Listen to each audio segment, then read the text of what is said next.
Okay, today we're just going to do a quick demo of an alternative to the 7/9/8 cut. It's called the Louver. It's another option to put in your toolbox of skills, guys, when you're working on a flat roof. Believe it or not, you can use this on a pitch roof as well. Optimum, 2 saws for this technique. At least one has to be a chainsaw, because that's what we're going to be using to actually landmark the joist. The second one can be a rotary, or it could be another chainsaw. And then you're going to have your normal hooks, ideally 2, because at the end we probably pull with 2 hooks. And then if you look at what Connor has on, this is just one of our crayons that we just tape on right on the end of the hook. It's just a nice way to actually help reference for the second cut.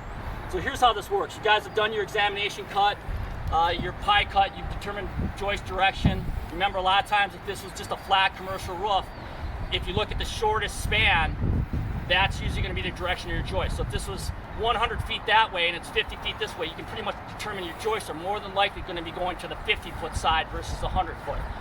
That gives me a good idea on where to start that inspection cut, to look where the fire extension is, where I want to cut it off, and what I have for joists. So I got this chainsaw, and again, this is my primary saw for landmarking, because once you bring this saw up to a 90, you got the full contact of the bar hitting the joist. It's a lot easier to reference where the joists are. Some firefighters are awesome with rotaries, and they can landmark joists with a rotary. I'm not one of those guys. I actually feel more comfortable landmarking with a chainsaw. So the rotary follows up as a number 2 spot. Remember, when I start my cut, I'm starting at roughly about a 45 to get as much of the cutting teeth in contact with the surface of the material.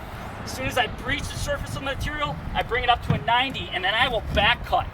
That identifies that first joist. I keep it up at 90, and I hit that next joist, I roll over it, and that's where the boss will follow up and make a mark on right where that center point is.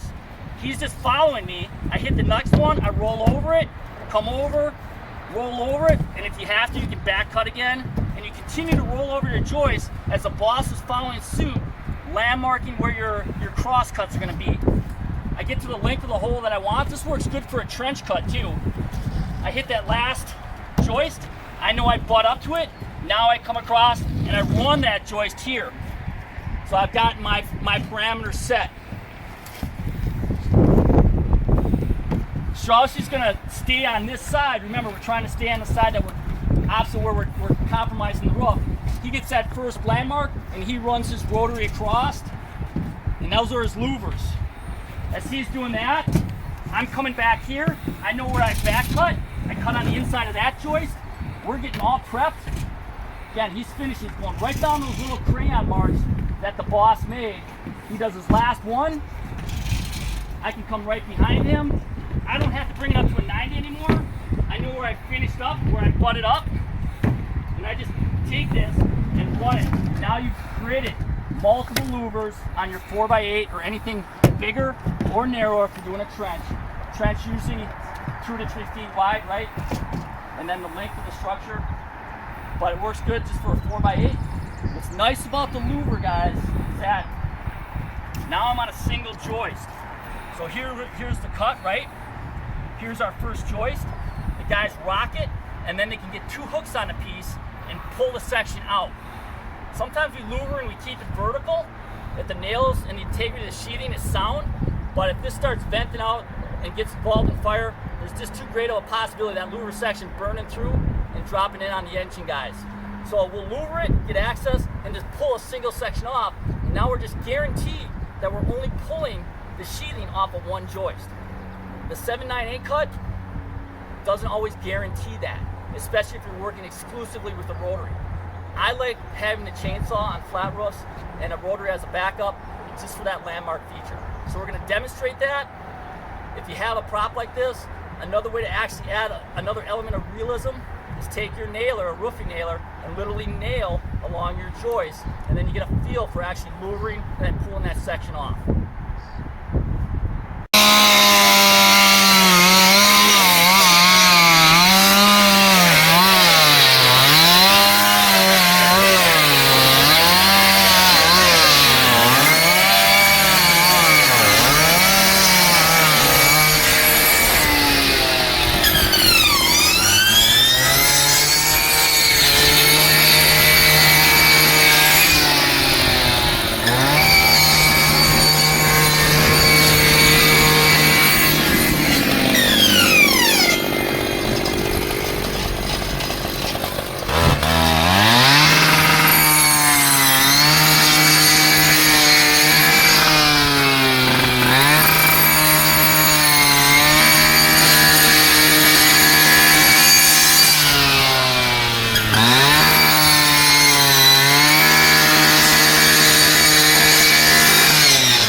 drop it in when they're doing the louvers, just because these sections aren't nailed in. You want to add another segment of realism, then just bring up a roof nailer.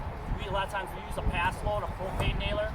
We don't need a compressor. And then once you apply those sections on here and you've landmarked where your removable joists are, you're basically just gonna nail all your cross sections on just like you would if you're roofing. And now when the guys finish their cuts, they're literally gonna have to actually physically move it. So you're popping the section up, guys are getting a hook in and a hook in, and then they can pull these sections off. The first impact down locks it to create an initial purchase for the first hook to start to lift up, and then the second hook comes in if necessary, and then instead of louvering and having the thread of this falling in, you actually have it nailed where you can actually pull it off and make sure it doesn't drop in on the pipe through below. Just one more thing, just think about